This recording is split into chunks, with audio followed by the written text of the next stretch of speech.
आजकल बहुत सारे सोशल मीडियाज और इंस्टाग्राम पे भी एड्स चलते हैं कि अगर आपको अपनी फर्टिलिटी इंक्रीज करनी है और लाइफस्टाइल को इम्प्रूव करना है तो ये और ये सप्लीमेंट्स ले लीजिए।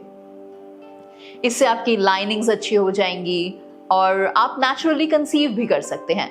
तो क्या सच में ऐसा पॉसिबल है या फिर लोगों को भ्रमित किया जा रहा है क्योंकि एक सप्लीमेंट ही सबके लिए बिल्कुल वैसे ही काम करे जैसे कि किसी और के लिए किया था?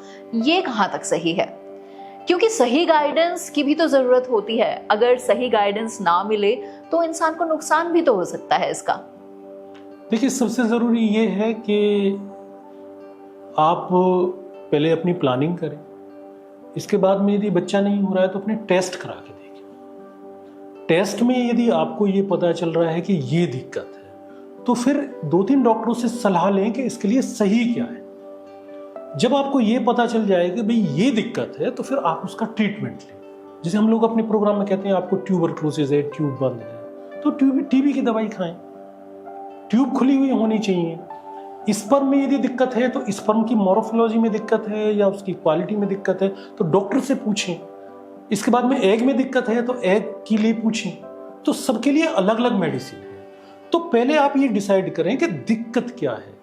अब जैसे हम लोग कहते हैं अनएक्सप्लेन और एक्सप्लेन, ये एक टेक्निकल वर्ड है। अनएक्सप्लेन का मतलब हुआ कि सब कुछ ठीक है तब मुझे दिक्कत है कि बच्चा नहीं हो रहा। एक होती है एक्सप्लेन है, मतलब पता है कि ट्यूब बंद है तब मैं दवाई खा लूं, कोई फायदा नहीं है दवाई खाने का।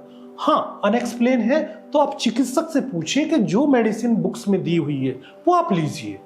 बुक्स हजारों सालों से हैं। अच्छा, उन लोगों ने जो बताया है, इतने सालों से बताया, अनुभव करके बताया हुआ है कि भाई ये दवाइयां काम करती हैं, उनको आप लीजिए, आपको बहुत जल्दी रिजल्ट मिल जाएंगे। और आप पूछिए भी कि भाई कौन सी दवाई दे रहे हैं, क्या दवाई दे रहे हैं, कौन से बुक्स में है। वैसे जनरली लिखा होता है, जैसे आप कभी भी किसी भी कंपनी की दवाई लेंगे तो उसमें लिखा होगा इस ग्रंथ से है, तो वो ग्रंथ का भी नाम आता है। तो इसी तरह से यदि आप लेंगे तो ही सही है, अदरवाइज मन मुताबिक मत लीजिए। और डॉक्टर बैठे ही नहीं, इसलिए 500 रुपये दो, जाओ किसी से भी मिलो और मिलने के बाद में आगे बढ़ो।